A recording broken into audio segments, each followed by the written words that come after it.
¿Es el fenómeno del Niño el causante de la crisis de abastecimiento del agua en Colombia?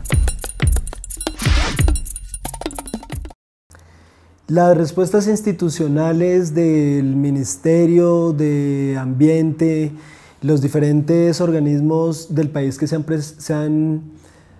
pronunciado respecto del fenómeno de la sequía hoy en Colombia y su asociación con el fenómeno del Niño y también con el cambio climático, creemos que debe ser abordado con mayor seriedad por parte de estas instituciones, principalmente porque no creemos, los ambientalistas y quienes conocemos de alguna manera qué ha pasado con las aguas en nuestro país, no creemos que el problema de la sequía que hoy está afrontando la gran mayoría del país sea un asunto que se pueda tratar tan ligeramente diciendo que se asocia al fenómeno del Niño y a un asunto del cambio climático. Habría que ver si el fenómeno del Niño no ha ocurrido durante otros años en Colombia y si el fenómeno de la sequía ha estado en las mismas condiciones de las que hoy se encuentra. Y el tema del cambio climático, además de la utilización que ha tenido en los últimos años como discurso de dominación de unas hegemonías que a través de un supuesto discurso científico generan formas de dominación, pues también tiene que ser reevaluado, porque creemos más bien que en Colombia, más allá de un cambio climático, hay una crisis climática. Entonces habría que preguntarse por cuáles son las causas de la crisis climática y también cuáles son las causas hoy de la sequía más allá de un fenómeno natural como puede ser el fenómeno del Niño. En primer lugar, al preguntarnos por las causas estructurales tendríamos que ver cuál es el modelo de desarrollo que se está profundizando en el país y ese modelo de desarrollo qué consecuencias va trayendo año tras año en la provisión del agua. Y en segundo lugar tendríamos que ver otro campo y es el campo de la política pública y qué ha hecho el gobierno colombiano y qué ha hecho el Estado colombiano para prever, para actuar frente a la problemática del acceso al agua en Colombia, que no es este año el primero que se presenta con gravedad. En términos de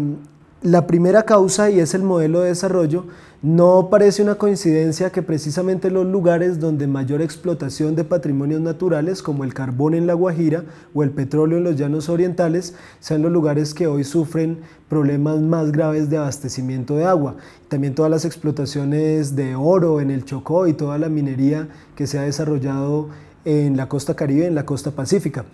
Esto porque habría que analizarlo mejor porque parece que la profundización de las aguas, la contaminación de las aguas y la apropiación de las aguas por agentes ajenos a las comunidades están hoy al orden del día y tendría que relacionarse directamente con el fenómeno de la sequía.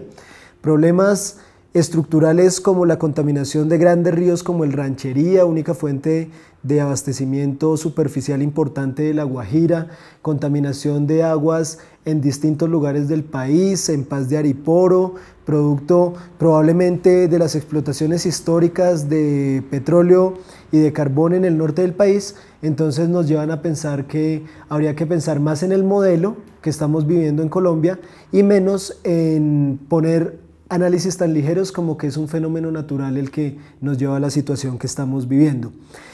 Ese problema del extractivismo, para llamarlo con todas las letras, un extractivismo que se expresa en el extractivismo minero, en el petrolero, en la agroindustria, en la construcción de grandes proyectos hidroeléctricos, en realidad es el que después de muchos años va mostrándole al país que el problema de la sequía es el problema de cómo se ha dispuesto el país para qué tipo de actividades. Y esas actividades que han venido acabando paulatinamente con las aguas, también han hecho perder las soberanías territoriales de las comunidades y nos tienen hoy en esta situación. Y el otro factor que enunciaba, directamente relacionado, ¿cuál es la política pública del gobierno colombiano de los gobiernos y del Estado colombiano en los últimos 20 años en el país? Se ha creado una política pública que tenga en cuenta las realidades territoriales, los aspectos demográficos, las realidades en términos de las cuencas hídricas y sus procesos de contaminación, sus procesos también de protección. Se ha creado una política pública que, teniendo en cuenta estos factores, haya generado una gestión del agua en Colombia, o más bien se ha generado una política pública hace más de 20 años en las que el factor determinante es la ganancia de quienes gestionan el agua, es decir, empresas privadas y corporaciones transnacionales. Si nosotros sumamos que en Colombia no ha habido una política acorde con la realidad territorial y la protección de los ecosistemas esenciales que regulan el ciclo hidrológico, protección frente al modelo extractivo, ya dijimos minería, petróleo, explotación de gas, represas, agroindustria, etc. Entonces no podemos pensar hoy que es un fenómeno natural el que nos causa la crisis en la que estamos inmersos y la sequía que vive gran parte del país, sino tenemos que pensar que son las causas estructurales, las causas históricas del modelo de desarrollo, las que nos llevan a esta situación, con la complicidad de una inexistente política que pueda enfrentar el fenómeno, generar una participación comunitaria para trabajar en torno a la gestión del agua y de esa manera salvaguardar la vida de la población. Solamente pensemos que lo que se está jugando hoy en Colombia es la vida de la población. Escuchar la opinión de Gustavo Wilches Chavos. Escuchar la opinión de Manuel Rodríguez Becerra.